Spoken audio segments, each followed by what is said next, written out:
नमस्कार, जय हिंद, राम राम। मैं मोहन पाठक और आप देख रहे हैं the village student YouTube channel. तो साथियों, आज हम फिर से चर्चा करने वाले हैं भारतीय अर्थव्यवस्था की अगले टॉपिक पर। तो आज की टॉपिक है हमारी कृषि नीति। तो अब से पहले के जितने वीडियो हैं आप प्लेलिस्ट में जाके देख सकते हैं और पूरा का पूरा नोट्स आप बना सकते हैं भारतीय अर्थव्यवस्था का, जिसे आप जीएस के क्षेत्र में अर्थशास्त्र भी कहते हैं। ठीक है, तो परीक्षा की दृष्टि से चल रहे हैं। तो आज की टॉपिक है कृषि नीति। तो आइए कृषि नीति के बारे में जानते हैं। तो जैसा कि आप जानते हैं, जो कृषि होती है, कृषि मतलब होता है खेती करना। तो अपने देश की जो अर्थव्यवस्था है वो कृषि पर निर्भर है। पिछले टॉपिक पे मैंने आपको बता रखा है कि लगभग 70% जो है अपने देश के जो रोजगार हैं वो इसी कृषि से जुड़े होते हैं। जैसे केवल खेती ही नहीं, खेती के माध्यम से जब उसका उत्पादन हो जाता है तो उसका ट्रांसपोर्ट होता है, आयात निर्यात होता है, बाज़ारों में बेचा जाता है, मजदूर उसमें काम करते हैं, मशीनें उसमें काम करती हैं, ढेर सारी उसमें टेक्नोलॉजी यूज होती है, बहुत सारे प्रकार के उसमें दवाइयों का छिड़काव होता है, खाद बनती है। तो खाद जहाँ बनती है उस फैक्ट्री में बनती है, तो वो फैक्ट्री में जो मजदूर काम करते हैं वो भी इसी कृषि से जुड़े होते हैं। तो इस प्रकार से बहुत ही बड़ा विस्तार होता है अपने भारतीय जो भारत में कृषि है। तो भारत की अर्थव्यवस्था में कृषि का बहुत बड़ा योगदान है। तो चलिए आप नोट्स बनाते चलिएगा। तो चलिए शुरू करते हैं। अगर चैनल को सब्सक्राइब नहीं किया तो आप लोग चैनल को ज़रूर सब्सक्राइब करिएगा। ये हो गई कृषि। हम इसको थोड़ा समझते हैं। कृषि से क्या उत्पन्न होता है? कृषि से उत्पन्न होता है खाद्यान्न। कृषि से खाद्यान्न होता है, फिर इसका किया जाता है निर्यात। और इन सब चीज़ों की वजह से क्या होती है?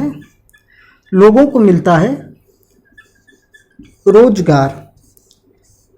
अब देखिए, कृषि से उत्पन्न होता है खाद्यान्न और उसका होता है निर्यात, और बेरोजगारों को क्या मिलता है? रोजगार मिलता है। ठीक है, और लोगों को भोजन मिलता है। कृषि से ही भोजन मिलता है ना। तो ये सारी चीज़ें हुई। अब देखिए, हमारे यहाँ जो कृषि है वो 3 भागों में वितरित है। ठीक है, कितने भागों में वितरित है? 3 भागों में वितरित है। एक तो हो गया खरीफ, एक हो गया रबी, एक हो गया जायद। खरीफ, रबी और जायद। ठीक है, रबी के टाइम आपका गेहूं होता है,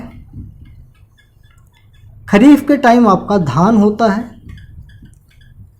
मैं बड़ी फसलों की बात कर रहा हूं, और जायद के टाइम आपका ककड़ी, खीरा, ये सारी चीज़ हो जाती हैं। ठीक है, तो ये चीज़ें हो गई। इसके बारे में आप लोग और डिटेल में देख लीजिएगा कि खरीफ में क्या होता है, रबी में क्या होता है, जायद में क्या होता है। तो ये सारी चीज़ें आप लोग एक बार देख लीजिएगा।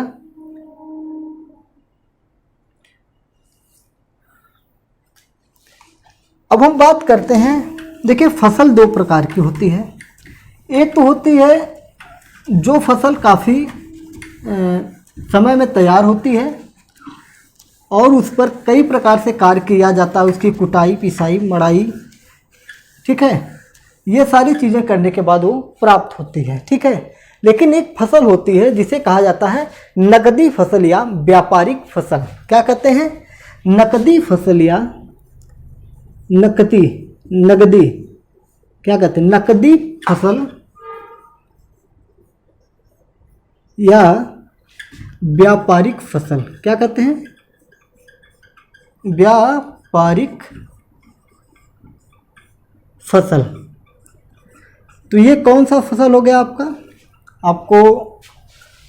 आप लोगों के खेतों में क्या होता है? गन्ना होता है, जिसे आप ईंख कहते हैं, गन्ना। तो गन्ना की फसल कैसे होती है? आप लोग देखे होंगे, गन्ना जो होता है खेत से काटा जाता है और तुरंत उसको मिल में भेज दिया जाता है, या उसकी पेराई करके उससे आपका बनाया जाता है, चीनी और गुड़ बनाई जाती है। ठीक है, इसमें और भी कई फसलें हैं जो नकदी फसल में आती हैं। कपास, ठीक है, कपास जो होता है आपका रुई से संबंधित होता है, जिससे रुई बनाई जाती है। और भी देख सकते हैं आप सूरजमुखी। सूरजमुखी से क्या होता है, तेल का उत्पादन होता है। गन्ना, कपास, सूरजमुखी, ये सारी चीज़ें होती हैं, ठीक है। तो लिख लीजिए इसे आराम से।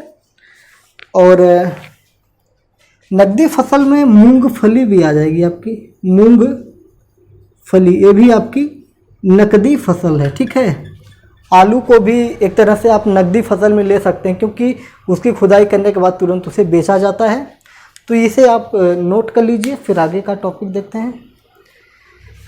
अब हम कृषि नीति के बारे में बात कर रहे हैं। ये रही कृषि की कुछ ज़रूरी बातें जो कृषि से जुड़ी हुई थी, उसको हमने लिया। अब हम आते हैं अपने अर्थव्यवस्था की तरह।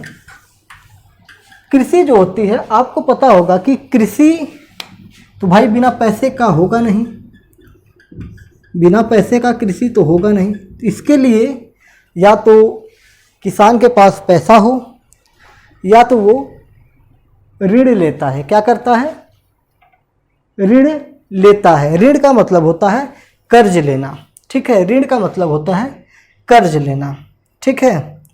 तो इसके बारे में थोड़ा हम देखते हैं।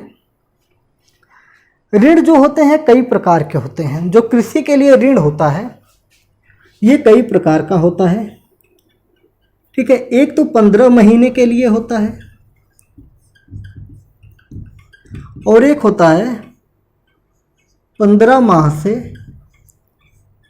5 वर्षों के लिए होता है, इसके बीच में होता है। और एक ऋण होता है आपका, यहाँ पे मैं ऋण लिख दे रहा हूँ, ठीक है। और एक होता है 5 वर्षों से अधिक के लिए, 5 वर्षों से अधिक के लिए,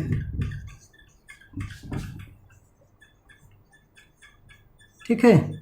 तो ये हो गया आपका 15 महीने, 15 महीने से 5 साल तक, और 5 वर्ष के लिए। इनका नामकरण अगर हम करें तो ये जो 15 महीने का है इसे हम कह सकते हैं अल्पकालीन ऋण, अल्पकालीन ऋण। इसका मतलब कम समय के लिए। मध्यकालीन ऋण, मध्यकालीन ऋण ये आपका 15 महीने से 5 वर्षों के लिए हो जाएगा। और ये जो आपका 5 वर्षों से अधिक का ऋण है इसे कहते हैं दीर्घकालीन ऋण, ठीक है। दीर्घकालीन ऋण, इतना आप लोग लिख लीजिए, ठीक है। ऋण कितने प्रकार के होते हैं, 3 प्रकार के होते हैं। एक होता है अल्पकालीन ऋण, एक होता है मध्यकालीन ऋण, और एक होता है दीर्घकालीन ऋण। अल्पकालीन ऋण मतलब कम समय के लिए, मध्यकालीन ऋण थोड़ा उससे अधिक के लिए, और दीर्घकालीन ऋण एक लंबी अवधि के लिए होता है। इसको आप लोग नोट कर लीजिए वीडियो को रोककर। अब हम कृषि के लिए ऋण की बात करेंगे। तो कृषि के लिए ऋण, देखिए हर कोई बैंक से तो ऋण ले नहीं सकता है। और आज फिर लाइट कट गई।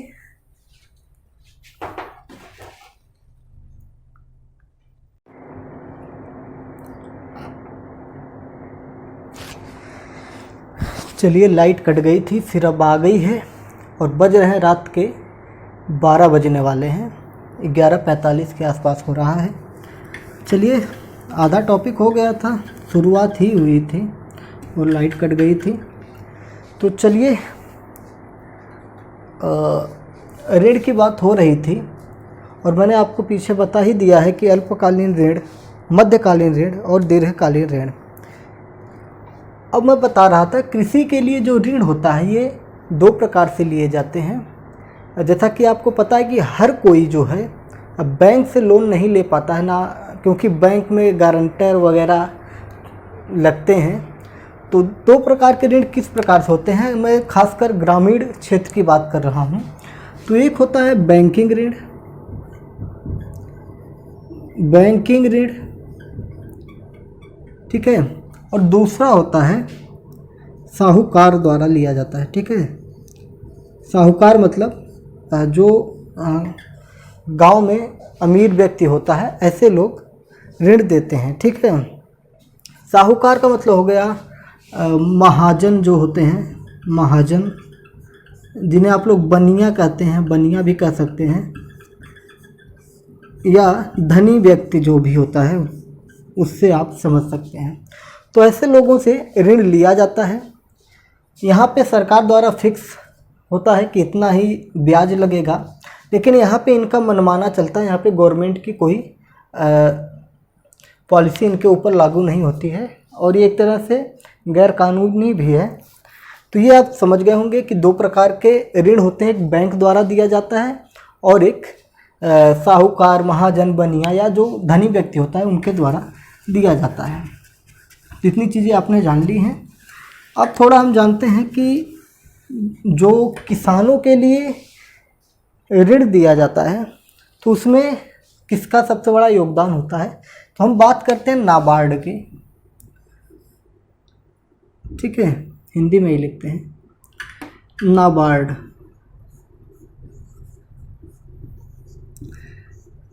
नाबार्ड क्या है, इसको देखिए, NABARD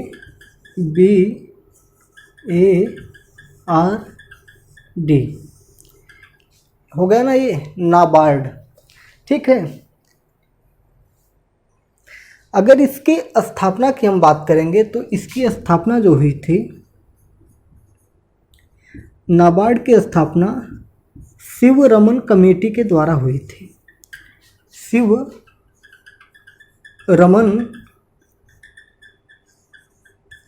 कमेटी के सुझाव पर हुआ था, ठीक है। शिव रमन कमेटी के सुझाव पर ही आपका नाबार्ड की स्थापना की गई थी। तो इतना आप लिख लीजिए। अगर हम इसकी स्थापना की बात करेंगे तो ये आपका 12 जुलाई 1982 को हुई थी। कब हुई थी? 12 जुलाई 1982 को हुई थी। नाबार्ड की स्थापना कब हुई थी? 12 जुलाई 1982 को हुई थी। अब हम नाबार्ड की बात क्यों कर रहे हैं? अगर नाबार्ड की बात कर रहे हैं और हमारा टॉपिक है कृषि, तो दोस्तों ये जो नाबार्ड होती है ये कृषि ऋण देने की, जो ऋण की हम बात कर रहे हैं, कृषि ऋण देने की सबसे बड़ी संस्था है। कृषि ऋण देने की सबसे बड़ी संस्था है। अगर आपसे पूछे कि कृषि ऋण देने की सबसे बड़ी संस्था कौन है, तो नाबार्ड है। कौन है? नाबार्ड है। इसको आप एक लाइन में बढ़िया से लिख लीजिएगा, ठीक है। कृषि ऋण देने की सबसे बड़ी संस्था कौन होती है? नाबार्ड होती है। इसकी स्थापना 12 जुलाई 1982 को हुई थी। कब हुई थी? 12 जुलाई 1982 को हुई थी। इसी के द्वारा एक कार्ड जारी किया गया था जिसे हम कहते हैं KCC। मैं इसको मिटाना चाहूँगा कि अच्छे से बता दूं आपको, ठीक है। चलिए मैं यहाँ पे करता हूँ नाबार्ड, ठीक। तो नाबार्ड की जो स्थापना शिव रमन कमेटी के सुझाव पर हुआ था, 12 जुलाई 1982 को हुआ था। और इसी के द्वारा 1998 में KCC नामक एक कार्ड चलाया गया, KCC कार्ड, ठीक है। आप लोगों से ये भी पूछ सकता है कि KCC का पूरा नाम क्या होता है। तो KCC का पूरा नाम होता है किसान क्रेडिट कार्ड। क्या होता है? किसान क्रेडिट कार्ड। क्या होता है? किसान क्रेडिट कार्ड। ये किसका पूरा नाम है? KCC का। ये भी महत्वपूर्ण चीज़ है जिसको आपको लिख लेना है। तो इतनी चीज़ें मैंने आपको बता दी हैं नाबार्ड की स्थापना से लेकर। अब हम बात करते हैं कृषि की। अगर बात की जाए तो कृषि जब उत्पादन होता है, आपने देखा होगा कि जब कृषि आंदोलन अभी चला था, किसानों का आंदोलन, तो उसमें एक मांग उठती थी एमएसपी की। ठीक है, एमएसपी का पूरा नाम क्या होता है आप लोग बताइए। एमएसपी, ठीक है, एमएसपी। अब हम चर्चा करते हैं एमएसपी पे। किसान जो होता है खेती करता है, और खेती करने के बाद उसकी जो फसल उग जाती है, तो उसकी फसल जो बेची जाती है, तो भाई कभी फसल का दाम कम हो जाएगा तो उसकी लागत भी उसमें से नहीं निकलेगी। तो कोई किसानी क्यों करेगा जब उसे कोई फ़ायदा ही नहीं होगा। अगर उसको नुकसान होगा और कोई लाभ नहीं होगा तो किसानी क्यों करेगा। तो उसी के लिए ये एमएसपी निर्धारित की जाती है। ठीक है, एमएसपी का पूरा नाम होता है मिनिमम सपोर्ट प्राइस। क्या होता है? Minimum support price. Minimum, Hindi में मैं इसलिए लिखता हूँ कि जो हमारी परीक्षा होती है उसमें हिंदी में ही ये नाम दिए होते हैं, मिनिमम सपोर्ट प्राइस। अब इसको आप हिंदी में रूपांतरित करेंगे मिनिमम सपोर्ट प्राइस। तो मिनिमम का मतलब होता है कम से कम, सपोर्ट मतलब एक तरह से सहायता, प्राइस मतलब दाम। तो क्या हो जाएगा, एक निश्चित दाम कर दिया जाए जिससे फसल जो है अच्छी कीमत पे बिक जाए। ठीक है, इसका आप पूरा नाम लिख लीजिए।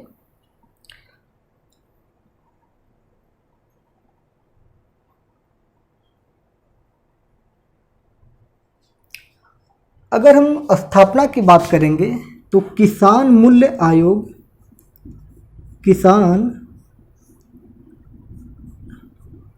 मूल्य आयोग की स्थापना कब हुई थी? 1965 में हुई थी। कृषि मूल्य आयोग की स्थापना 1965 में की गई थी। कब की गई थी? 1965 में की गई थी किसान मूल्य आयोग की स्थापना।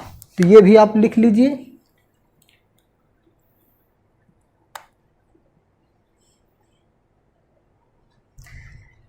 जो आपकी एमएसपी घोषित की जाती है, जो मिनिमम सपोर्ट प्राइस है, ये जो घोषित की जाती है ये 24 फसलों पर घोषित की जाती है। कितनी फसलों पर? 24 फसलों पर घोषित की जाती है। 24 फसल का मतलब 24 प्रकार की, जैसे गेहूं, मटर, चना, अरहर, दाल, इस तरह से। तो ये दो फसलों जो मैंने आपको पीछे 3 बताए शुरुआत में, रबी, खरीफ और जायद, तो उसमें से रबी और खरीफ, इन दोनों फसलों को मिलाकर एमएसपी जो होता है निर्धारित किया जाता है। क्या किया जाता है? एमएसपी निर्धारित किया जाता है। कब? वर्ष में एक बार, वर्ष में एक बार। ठीक है, इसको भी आप देख लीजिए। किसान मूल्य आयोग की स्थापना 1965 में हुई थी और 24 फसलों पर ये की जाती है, रबी और खरीफ को मिलाकर। ये जो होता है साल में 2 बार की जाती है। ठीक है, इसको आप लोग सुधार करिएगा। साल में कितनी बार की जाती है? 2 बार की जाती है। एक बार रबी की फसल में की जाती है और एक बार खरीफ की फसल में की जाती है। तो इनका निर्धारण कितनी बार? एमएसपी का निर्धारण साल में 2 बार किया जाता है, रबी और खरीफ की फसल में। रबी की फसल मैंने क्या बताई थी? गेहूं के टाइम, और खरीफ की फसल जो आपका धान के टाइम। तो आपको पता होगा ना कि जो ग्रामीण इलाके वहाँ पे सोसाइटी बनी होती है जहाँ पे ले जाके लोग अपने अनाज को बेचते हैं, या अनाज मंडी सरकार द्वारा बनाई जाती है, वहाँ पे लोग बेचते हैं, तो वहाँ पे जो मूल्य होता है वो निर्धारित होता है कि इतने रुपए क्विंटल के हिसाब से बेची जाएगी। और अब तो ऐसा हो रहा है कि जब अनाज को किसान ले जाके वहाँ पे बेचता है तो उसके अकाउंट में पैसे सीधा ट्रांसफ़र हो जाते हैं। तो ये आप लिख सकते हैं। चलिए, उम्मीद है कि आपने लिख लिया होगा, या तो इसे आप वीडियो को रोक के लिख सकते हैं। वो हम बात करते हैं, आपको याद होगा कि कोविड काल में अभी भी दिया जा रहा है, कोरोना के काल में अनाज का वितरण किया जा रहा था, फ्री अनाज दिया जा रहा था, अभी दिया जा रहा है। उत्तर प्रदेश में तो अभी नई सरकार की गठन होने के बाद पुनः उस योजना को 3 महीने के लिए बढ़ा दिया गया है। तो ये एक भी आपके करंट अफेयर की दृष्टि से क्वेश्चन रहेगा कि नई सरकार ने जो मुफ्त अनाज वितरण योजना था कितने महीनों के लिए बढ़ाया, तो पहले 3 महीने के लिए फिर से बढ़ा दिया है। तो हम बात कर रहे हैं बफर स्टॉक। बफर स्टॉक होता क्या है?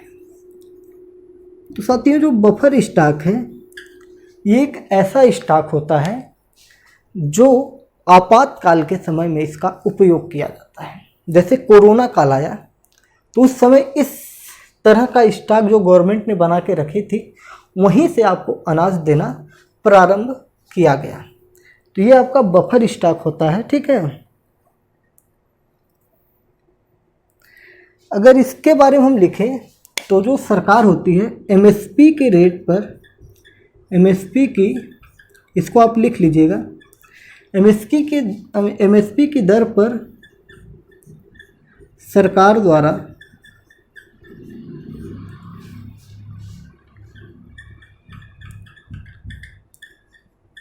खरीद कर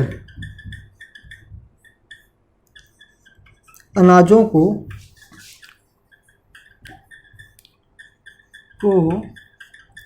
बड़े बड़े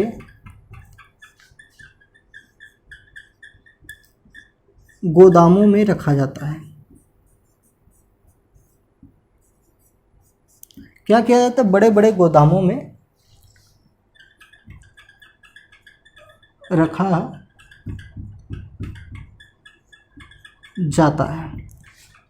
एमएसपी की दर पर सरकार द्वारा खरीद कर अनाजों को, ठीक है, अनाजों को खरीद कर क्या किया जाता है, इसे बड़े बड़े गोदामों में रखा जाता है, और इसी को क्या कहते हैं, इसी को बफर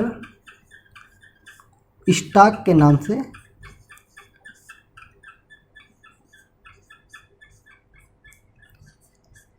से जाना जाता है,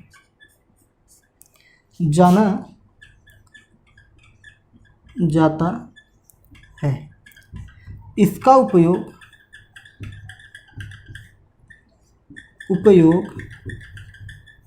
आपातकाल, इसका उपयोग आपातकाल, भूकंप, बाढ़, अन्य आपदा की स्थिति में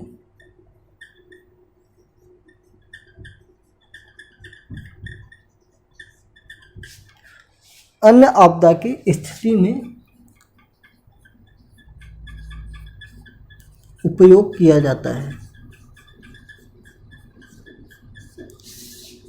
किया जाता है।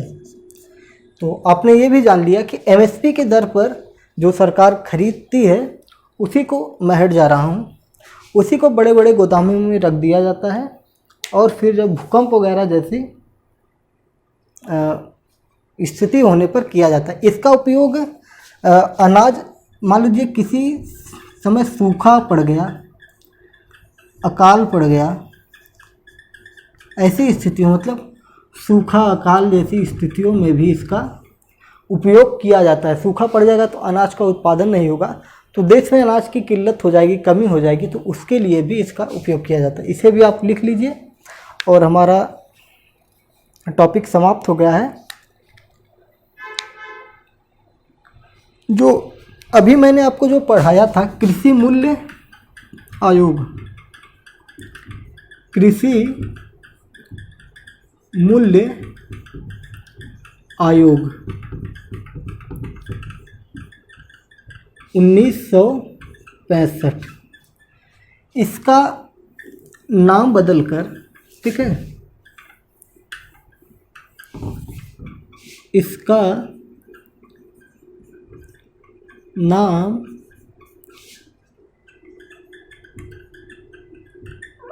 बदलकर कृषि लागत मूल्य कर दिया गया। ठीक है, कृषि लागत मूल्य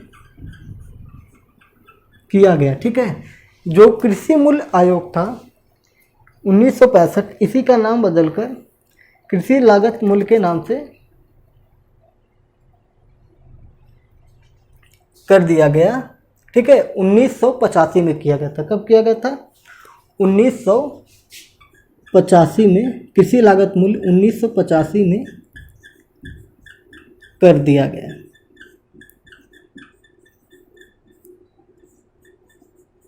चलिए एक और क्वेश्चन मान लीजिए आपसे परीक्षा में पूछ ले कि जो गेहूं है,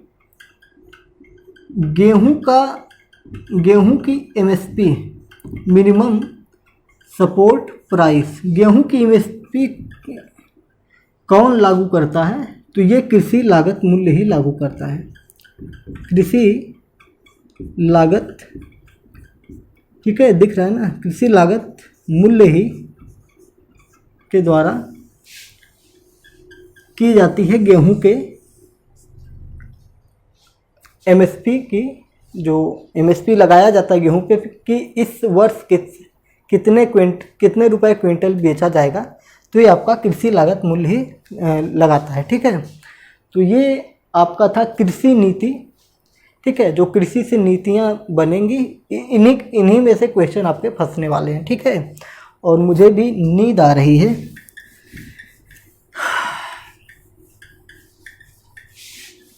चलिए, तो ये आपका टॉपिक कंप्लीट हो गया। कल कुछ नया टॉपिक लेके आएंगे भारतीय अर्थव्यवस्था के अंतर्गत। आप लोग टेलीग्राम ज्वाइन कर लीजिएगा। कैसे ज्वाइन करेंगे? या तो टेलीग्राम में आप सर्च करें द विलेज